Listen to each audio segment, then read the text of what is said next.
Imam Ibnu Qayyim berkalam di kitab Ar-Ruh, jangankan jumpa Nabi Muhammad SAW dalam mimpi, jumpa ruh ayahanda yang sudah wafat, jumpa ruh ibunda yang sudah wafat, bahkan jumpa ruh orang yang masih hidup. Kalau itu tambahan dari saya, fahuwa haq sahih, itu beneran ruhnya beliau itu. Namun karena ini bukan kepakaran beliau secara rohani, hanya kepakarannya secara nakli. Sidi Syekh Ibnu Qayyim, ya, beda dengan As-Subki, beliau tidak menyebutkan bagaimana caranya kita tahu kalau itu betul dia.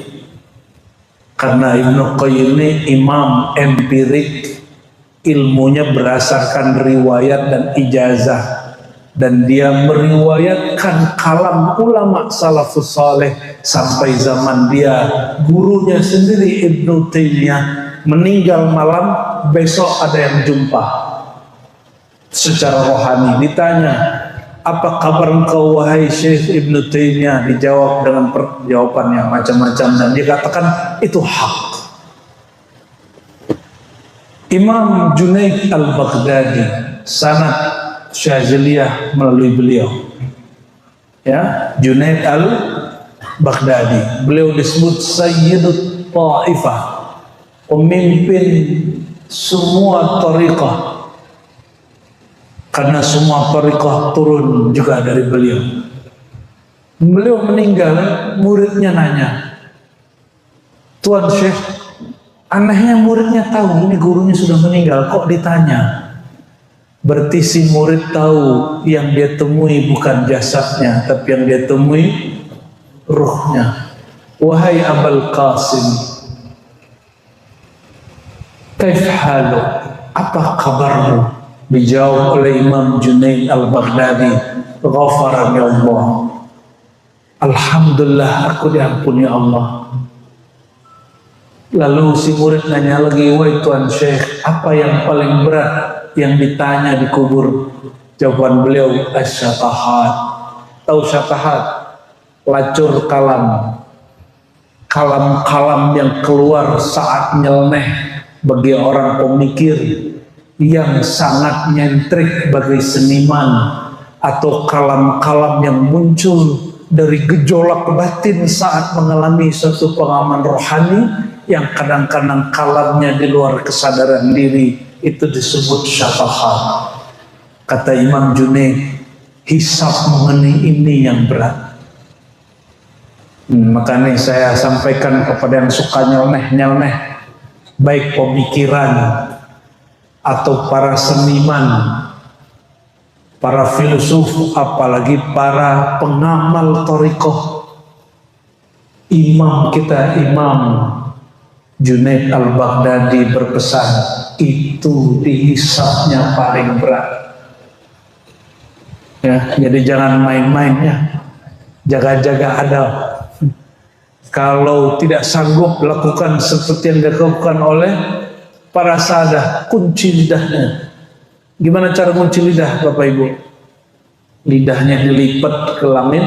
Coba praktek. Gitu. Puasa ngomong. Allahumma sholli ala sayyidina Muhammad.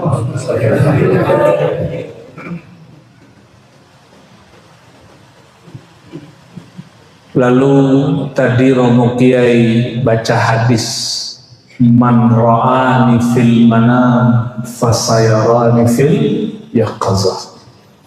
Siapa yang melihat aku dalam mimpi akan melihat aku dalam jaga. Ini kita nggak usah jauh-jauh, kita pakai Imam Ghazali aja, karena tasawuf kita bermanhaj Al-Ghazali. Kata Imam Abul Hasan Syazili, Kitabul Ihya, Ihyaun, belajar Ihya Ulumuddin, kitab Ihya Ulumuddin, Ihyaun, akan menghidupkan agama dan hatimu.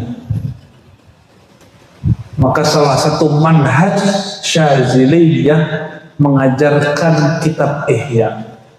Sampai saat ini Al-Fakir karena mengikuti manhaj beliau juga masih mengajarkan dan belajar kitab Ihya Ulumuddin, dan kita bawa kemana-mana baik kitabnya ataupun PDF-nya.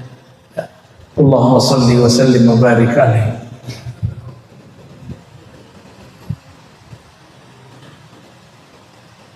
Imam Ghazali yang menjadi panutan manhaj Syazili menjelaskan hadis tadi, apapun yang dapat ditemui di dalam mimpi pasti dapat ditemui di dalam jaga. Ini yang berkalam siapa? Imam Ghazali. Imam Syazili ngikut. Imam Syazili ngikut, meskipun maqam Sultanul Auliya-nya Syazili ya lebih tinggi daripada Hujjatul Auliya-nya Imam Ghazali. Tapi secara ilmu fiqh, secara ilmu ijtihad, Imam Ghazali lebih tinggi. Jadi mereka punya wallahu yahtassu bi rahmatihi may yasha, Allah lebihkan masing-masing di bidangnya. Apapun yang dapat dijumpai dalam mimpi pasti dapat dijumpai dalam jaga. Pertanyaannya, kata Ghazali, lalu siapakah yang dapat menjumpai itu dalam keadaan jaga? Lalu beliau mengatakan, al-muqarrabun al-arifun, orang yang didekatkan oleh Allah dan orang-orang yang bermakrifat. Siapa lagi mereka? Kan ribet lagi nih. Siapa muqarrabun? Orang yang didekatkan kepada Allah. Bapak Ibu, Allah itu jauh atau dekat? Dekat. Berarti ibadah kita taqarruban. Itu benar nggak istilahnya? Ibadah itu taqarruban. Mendekatkan apa? Allah kan dekat. Betul. Saya tanya lagi, Allah dekat apa jauh? Dekat. Yang kencang, Allah dekat apa jauh? Dekat ke siapa?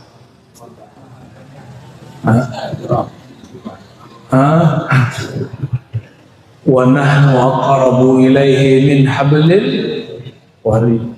Kami lebih dekat kepadanya daripada urat leher. Urat leher itu anasir zahir, tubuh. Allah lebih dekat dari tubuh kita kepada diri kita. Berarti ada diri yang bukan tubuh. Pertanyaan, orang yang sudah wafat itu tubuhnya sudah di tanah. Terus yang dijumpai siapa? Ruhnya. Maka yang disebut dekat tadi dekat kepada ruh atau dekat kepada jasad? Ruh. Yang sudah wafat itu ruhnya masih ada. Maka kalau ingin jumpa, off-kan pikiran ini, aktifkan yang ruh itu. Gampang Bang? Emang gampang? Hah? Emang gampang? Melawan ini nih Pak yang susah. Kalau dilawannya pakai ini, maka melawan fikrah, apa namanya ini? Fikrah, pikiran. Jangan pakai pikiran. Lahum qulubu ya'qiluna biha. Mereka punya kalbu yang mereka berfikir, berakal dengannya. Maka menundukkan fikir pakai apa? Pakai kalbu. Sebelum fikir ke kalbu ada satu hijab yang tebal disebut hawa nafs atau al-hawa atau an-nafs. ego, keinginan ego. Contoh, kalau mau zikir, ini hijab 2 ya. Ini kalau lewat hijab ini pasti bisa jumpa. Dijamin jumpa. Malam ini juga jumpa. Tapi kalau belum lewat 2 hijab ini, karena ilmu ini ilmiah Bapak Ibu. Ilmu tasawuf itu bukan ilmu tebak-tebakan, bukan ilmu untung-untungan. Untung-untung jumpa malam ini, kayak orang judi dong. Ilmu tasawuf itu ilmiah, sudah diletakkan keilmuannya oleh para imam kita, khususnya Imam Ghazali, maka berkembanglah thariqat sampai hari ini lebih dari 40, dan semuanya sesuai dengan padanan ilmu-ilmu kemodernan. Ada cara masuknya, ada cara baiatnya, ada riyadhahnya, ada mujahadahnya, ada muraqabahnya, ada musyahadahnya. Lengkap semua. Ini contoh. Pertama hijab apa? Pikiran isinya apa? Angan-angan. Selama berangan-angan ingin jumpa orang mati, nggak jumpa. Gampang? Maka kalau zikir jangan berangan-angan ingin jumpa Nabi. Karena angan-angan itu hijab. Angan-angan itulah yang membuat zikir kita nggak jalan. Baru zikir pikirannya kemana-mana. Betul nggak? Jadi kenapa nih Bapak Ibu, ini bahasanya saya turunkan Pak, karena request Pak Kiai ini. Kalau baru aja matanya merem, langsung kepikiran macam-macam, benar nggak? Baru saja takbir, langsung memikirkan yang aneh-aneh. Padahal sebelum takbir, nonton YouTube gak kepikiran apa-apa. Buka WA gak kepikiran apa-apa, kecuali yang dilihat. Oh, ini kata kuncinya. Kata para Sadah Syaziliyah.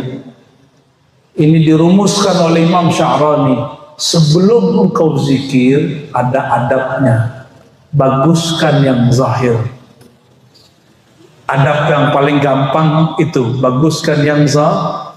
Lalu karena engkau pikirannya banyak, ini kalam Imam Sya'rani, salah satu Sadah Syaziliyah juga. فَلْيُخَيِّلْ شَيْخَهُ بَيْنَ عَيْنَيْهِ. Maka rasakanlah bahwa gurunya ada di hadapannya. Ini kalam siapa? Imam Sya'rani, dan itu yang dikalamkan dulu oleh Imam Abul Hasan Asy-Syadzili. Jadi jika engkau susah mengingat Allah, jika engkau rindu kepada Rasulullah, jangan bayang-bayangkan. Cukup rasakan gurumu di hadapanmu. Kalau sudah ada rasa guru di hadapan, mohon maaf, kalau ditelepon Pak Kiai gimana Pak? Langsung begini nggak? Padahal Pak Kiainya di mana, kitanya di mana. Pas ditelepon langsung begini nunduk. Padahal cuma megang telepon tentang beliau. Sama. Masa lebih canggih handphone buatan Samsung, Korea Selatan, Amerika, Cina daripada font telepati sejati ini. Ini lebih canggih daripada handphone. Cara nundukin ini, koneksikan pikiran kita kepada pikiran guru. Di dalam Syaziliyah tidak disebut istilahnya apa, hanya disebut mahabbatus syekh, mencintai guru. Di thariqat lain di Naqsyabandiyah disebut rabitatul mursyid, merabitahkan antara murid dan mursyid. Namun karena Thariqah ini kemudian bercampur di belakang, Mursyid Syazili belajar Naqsyabandi, Naqsyabandi belajar Syazili. Akhirnya orang Syazili pun tidak keberatan pakai istilah Naqsyabandi. Disebutlah dalam Thariqah di akhir masa ini dengan istilah Rabitatul Qalb, mengikat kalbu, cinta murid kepada guru. Ini hijab apa Pak? Hijab fikrah. Gimana cara ngilanginnya? Rasakan guru ada di saya nggak bilang bayangkan, rasakan. Bahasa Arabnya yukhayil, tapi itu bahasa Arab. Ini bahasa Arab kalau diterjemah ke bahasa Indonesia kadang terjadi distorsi makna. Sebab teks ini bukan teks empirik, bukan teks ilmu kalam, ilmu akidah. Ini teks tasawuf. Nerjemahinnya mesti dengan bahasa tasawuf.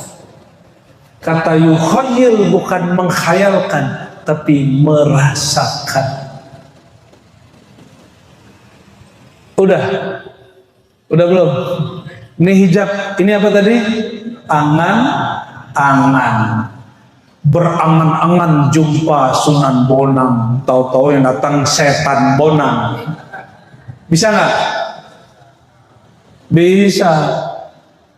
Setan kan ya la yatamassalu bi, tidak menyerupai, tidak bermisal dengan Sayyidina Muhammad sallallahu alaihi wasallam. Tapi ini ada yang menarik ini.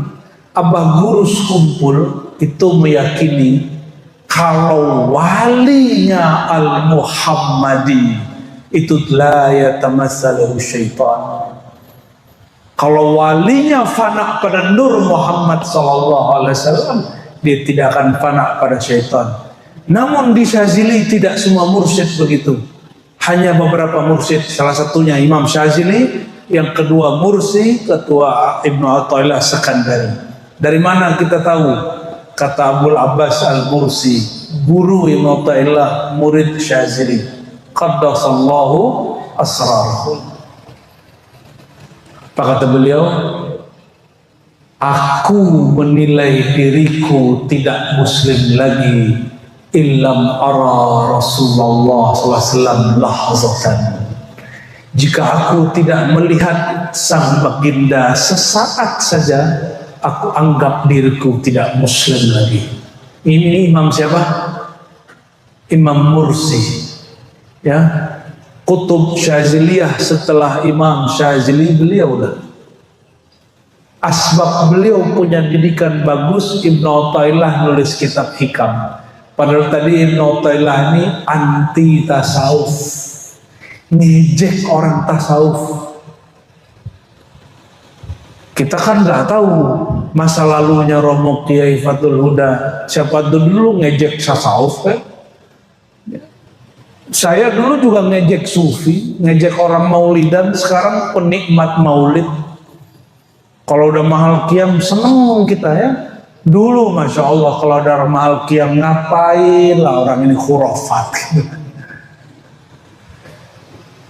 Jadi hijab pertama yang harus dilewati hijab apa? Angan-angan. Maka rasakan guru di hadapan. Sudah. Sekarang hijab kedua, hijab nafs, ego, aku. Apa bahasa ego? Aku ingin jumpa. Aku wiridnya banyak, masa nggak jumpa? Aku mursyidnya banyak, ingin dapat ijazah. Aku. Nah, itu aku level yang parah itu. Agak rendah dikit Pak. Zikir disuruh sama kiai ini amalkan 1000 kali. Zikir apa? Sholawat Nurzati. Ya 1000 kali. Dimulailah karena patuh kepada Romo Kiai. Zikir Allahumma sholli ala sayyidina Muhammad Nurzati. Baru 20 lihat tasbih. Ya Allah, pegel ya Allah. Mulai kesemutan. tubuh yang zahir mengaku mengatakan, ya Allah aku capek, ya Allah. Mata mulai ngantuk nggak? Kalau zikiran wiridan mulai ngantuk nggak? Ngantuk. Itu aku, ego. Ini kalau bisa dilewati baru tembus ke dalam kalbu, dipastikan jumpa dengan yang tadi diniatkan. Ini perhatikan, niat bukan pada fikrah, niat bukan pada nafs, an-niyah fil qulub, niat itu di dalam qalbu. Maka jika disebut innamal a'malu binniyat, amal itu yang dipandang Allah apa yang diniatkan di qalbu, bukan yang dilafazkan di lisan. Maka ada wali sekali baca setara 1000, karena dia baca dengan qalbunya. Kita baca 1000 baru masuk ke hati. Ini contoh di thariqat lain seperti Sidi Ahmad Tijani, dia bilang siapa yang baca sholawat A, kita baca sebut, setara dengan baca sholawat dalail 70.000 kali. Ini omongan kan bahaya kalau kita nggak paham. Kalian baca dalail kata beliau, tapi hatinya nggak nyambung sama pikirannya, fikrahnya. Baca 70.000 juga nggak ada manfaatnya. Tapi baca sholawat al-fatih, kolbunya tidak lagi terganggu oleh hawa nafsu dan pikiran, sudah masuk ke dalam sirnya, barulah setara dengan 70.000. Terus gimana cara ngelawan nafsu ini, ego ini? Nah, kembali ke hadis yang lama. Hadis ini dinukil Imam Ghazali meskipun hadisnya dhaif, tapi lil ibrah boleh dipakai. Falamma khalaqallahu an-nafs, tatkala Allah menciptakan namanya ego, nafs, keakuannya makhluk. Maka si akunya makhluk, si nafsunya makhluk ini berdialog. Kalau di riwayat itu Allah yang berkalam, tapi di sir yang kita terima itu ruh yang berkalam. Kata ruh kepada nafsu, wahai nafsu, menghadaplah kepadaku. Kata nafsu, man anta, kamu siapa, suruh-suruh aku. Begitu nggak? Ada yang begitu nggak? Mohon maaf nih Bapak Ibu, kalau cangkirnya belum dikosongkan, bawa thariqat lain, ijazah lain datang ke sini. Sedangkan Romo Kiai Huda thariqatnya Sazili. Bapak Ibu mungkin TKN ke Naqsyabandiyah Khalidiyah, kayak Khalwatiyah, kayak Samaniyah. Kalau datang ke sini begini, bukan begini Pak. Nah, kenapa? Karena masih cangkirnya ada isinya, belum dibuka, belum dikosongkan. Itu ego. Ego merasa sudah punya diri. Apalagi sudah dapat ijazah dari seorang mursyid. Duduknya, dadanya membusung. Merasa dirinya sesuatu. Nah, ini yang tadi disinggung oleh beliau di awal. Ini juga mengganggu orang wiridan. Apalagi datang ke sini mau cek ini sunnah atau bid'ah, ini sunnah atau bid'ah. Oh, ini nggak sesuai nih. Ini keluar dari manhaj aswajan. Datangnya bukan mau cari ke al-haq, datangnya mencari kesalahan. Mohon maaf, yang nggak punya kesalahan wali apa nabi? Yang nggak punya kesalahan nabi. Kalau wali ada kesalahan nggak? Situ sudah wali belum? Kalau kita ini belum layak disebut wali, ada salah nggak? Kalau dicari-cari kesalahan ada nggak? Maka kalau kita masih mencari-cari kesalahan orang, itu egonya jadi hijab. Apalagi mencari kesalahan guru. Baru saja membayangkan, merasakan guru di hadapan, terbayang juga semua kesalahannya. Gak sukses-sukses zikirnya. Sudah oke? Maka ulama kita bagi nafsu itu ada 7. Nah, ini pembahasan sudah banyak yang mengkaji nafsu ammarah, nafsu mulhamah, nafsu mutmainnah, terus radiyah, mardiyah, insan kamil dan sebagainya. Saya nggak usah bahas itu. Sudah kita putus cawan cepat saja ya. Ya. Sekarang baru masuk ke dalam kolbu. Kolbu yang mati, Bapak Ibu, yang mati. Kullu nafsin za'iqatul maut. Setiap nafs merasakan mati. Jadi yang mati siapa? Nafs. Kolbu mati nggak? Kolbu mati itu di saat orang masih hidup tapi dia menolak kebenaran, kolbunya mati. Berarti untuk bab ini jangan aktifkan fikrah, aktifkan kolbu. Kolbu itu tugasnya cuma 2, tasdik, taslim. Apa tugas kolbu? Tasdik, taslim. Tasdik mempercayai, taslim menerima.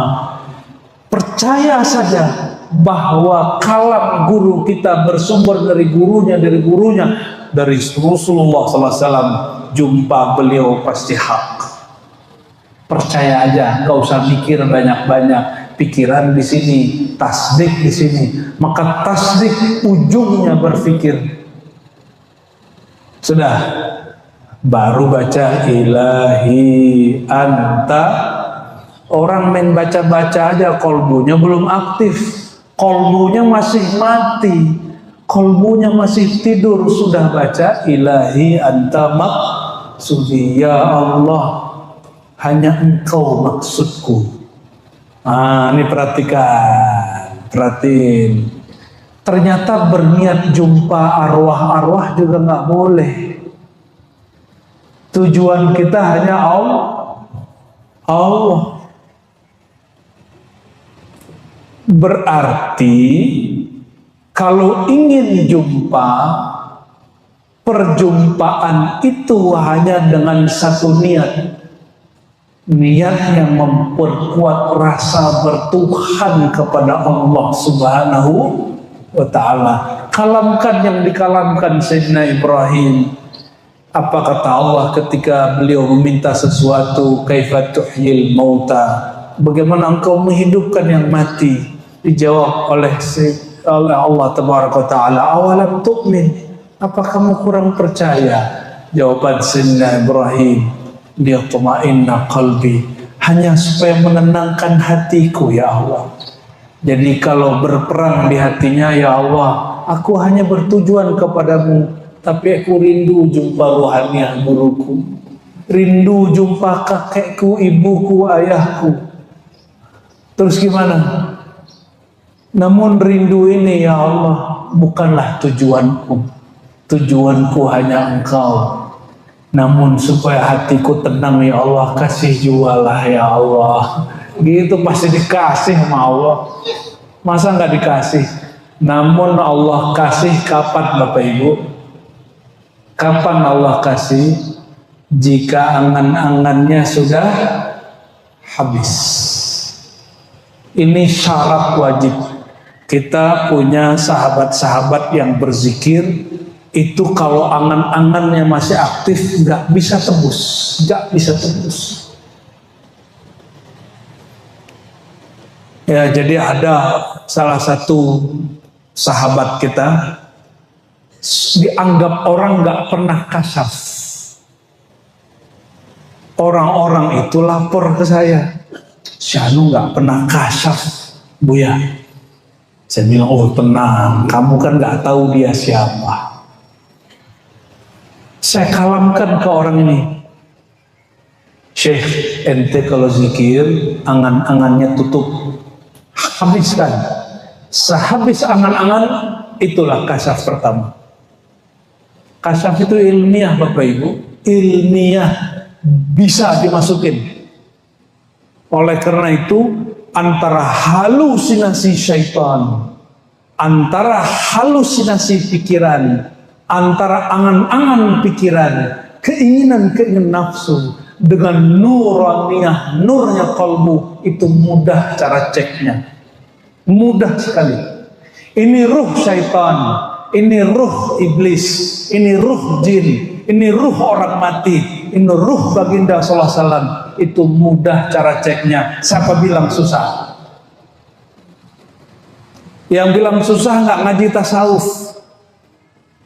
Untuk apa kita ngaji kitab tasawuf selama itu punya mursyid sebanyak itu, kalau nggak tahu juga caranya? Ah susah Ustaz, susah ente pakai ini karena kurang tasdik. Maka ada torikot namanya, ini canda-candaan orang-orang ini Pak, torikot ngintil, tuh nggak? Torikot ngintil ya, udah apa kata guru ikut aja gitu. Kenapa? Mereka merasa gurunya di hadapan. Tapi kalau masih gimana caranya? Yang ngomong gimana siapa? Bagaimana caranya? Saya mau tanya, lebih mulia wali atau syahid? Gimana? Orang syahid belum tentu ma'rifat Pak. Cuma dia tasrik aja sama gurunya, bilang berjuang.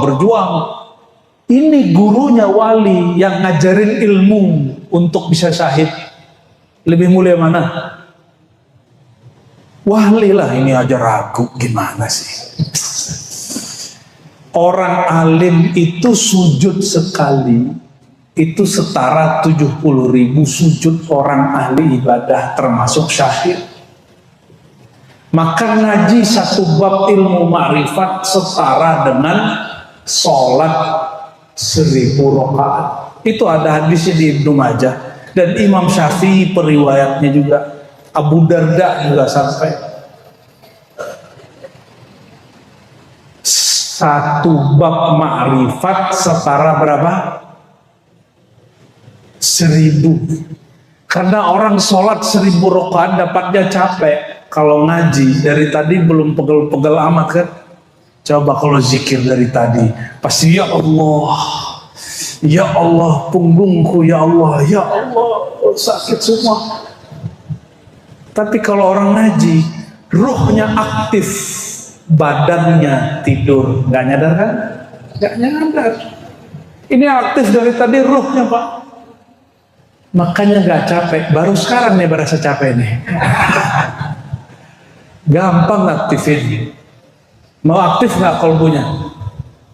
Coba ikuti saya ya, ikuti saya. Ini hadiah. Coba baca nama Allah, buka aja matanya.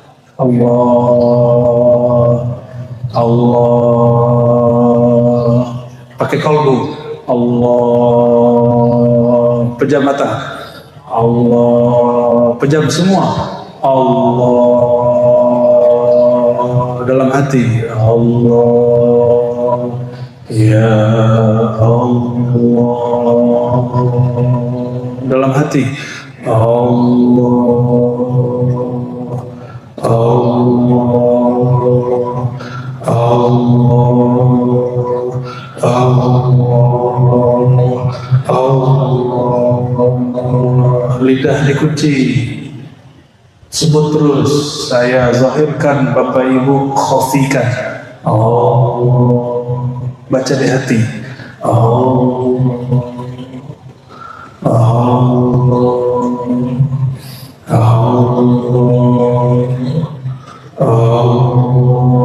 Allah berfirman, wazkur isma rabbik. Sebutlah nama Rabbmu, nama penciptamu. Nama pencipta kita adalah Allah. Sebut Allah, Allah, terus Allah, Allah, Allah, Allah, Allah, Allah, Allah, Allah, Allah, Allah, Allah. Jangan banyak pikiran, sebutin Allah, Allah, Allah. Buka matanya. Terus kalbunya sebut Allah. Terus masih terus Allah, Allah dalam hati terus Allah. Sekarang berhenti menyebut. Matanya lihat saya. Berhenti nyebut. Masih menyebut nama Allah enggak? Kita sudah enggak baca, dia masih sebut nama Allah. Oke. Itu disebut wukuf qalbi. Diamnya qalbu dalam nama Allah. Qalbul mu'min baitullah. Qalbunya orang beriman itu singgasananya Allah, singgasana nama. Maka ada ungkapan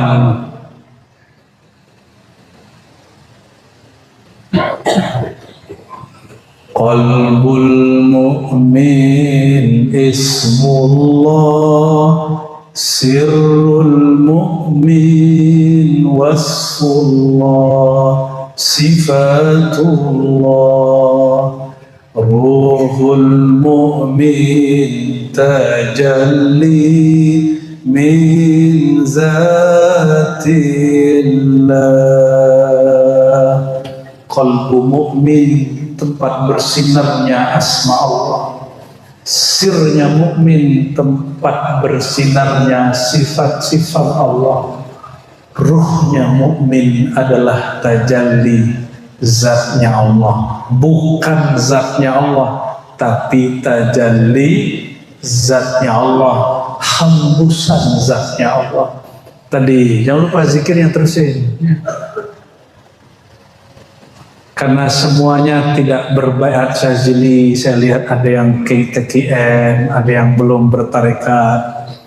Nanti ba'da subuh setelah zikir pagi, sore, diam sejenak ya. Walaupun cuma 40 atau 33 kali Allah, Allah, Allah, Allah ya. Mau? Kalau mau saya ijazahkan. Ya, ini hadiah.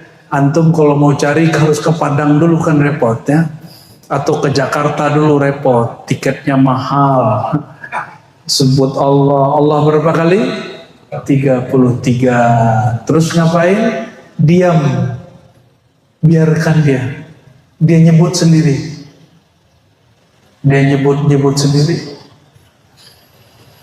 Sembari napasnya naik turun, naik turun, rasakan pelan-pelan. Allah, Allah, Allah. Coba ikuti sama-sama. Allah, Allah, Allah, Allah, Allah, Allah, Allah, Allah, Allah, Allah, Allah. Muhammadur Rasulullah sallallahu alaihi wasallam. Jadi kalau ingin jumpa siapa-siapa, hilangkan dari angan-angan, hilangkan dari nafsu, sebut setelah tawassul, setelah zikir, semua tawassul baca. Terakhir tawasuli orang yang kita ingin jumpa. Bacanya bukan sekali, 7 kali. Tapi tawassul pertama wajib Sayyidina Muhammad. Ada perbedaan sedikit Bapak Ibu, supaya pengalaman rohaninya dijaga Allah, wajib sebelum duduk zikir baca syahadat. Supaya nanti kalau ngalamin apa aja syahadatnya yang jaga. Asyhadu an la ilaha illallah wa asyhadu anna Muhammad Rasulullah. Tawasul ke Nabi, tawasul ke guru, tawasul sebutin nama orang yang kita sedang hajat, baca Fatihah untuk beliau 7 kali, baru ilahi anta maqsudi waridhaka matlubi. Ya Allah, engkau yang aku tuju, bukan muka orang itu, bukan ruh orang itu. Jumpa nggak jumpa juga nggak apa-apa, yang penting jumpa engkau ya Allah. Waridhaka matlubi, yang penting kau ridha ya Allah. Jumpakah kami dengan beliau, tidak jumpakah kami dengan beliau, yang penting engkau ridha ya Allah. Terus baca pakai kul, ini perintah dari Allah. Kul hu Allah. Jadi bacanya pakai kul, surat kul al-ikhlas. Kul hu Allah, baru Allah, Allah, Allah. Awalnya pakai lisan, lidah dikunci, baca dengan kolbu. Terus sejenak pagi, sejenak sore, sejenak sebelum tidur, sejenak bangun tidur. Insya Allah, innallaha ma'akum. Allah akan memberikan rasa ma'iyah, rasa bersama. Ya, saya tutup dengan hadis qudsi, tapi penutupnya panjang dikit ya. Apa kata Allah? Ana inda zanni abdi wa ana ma'ahu idza dzakarani. Hadis rawahul Bukhari fi sahihi. Aku berdasarkan zan hambaku kepadaku, persepsi keyakinan hambaku terhadapku. Wa ana ma'ahu idza dzakarani. Aku pasti, ini perhatikan, aku pasti bersamanya jika dia menyebut, mengingat, mengenal. Ini 3 mana zikir. Mana zikir ada 3. Menyebut, mengingat, mengenal. Pertama apa mana zikir? Menyebut. Kalau belum mengenal, sebut-sebut dulu namanya. Tadi kita latihan menyebut, kolbunya terasa bergetar Pak. Sebagian besar bergetar, terasa hangat. Kenapa? Itu makanan kolbu.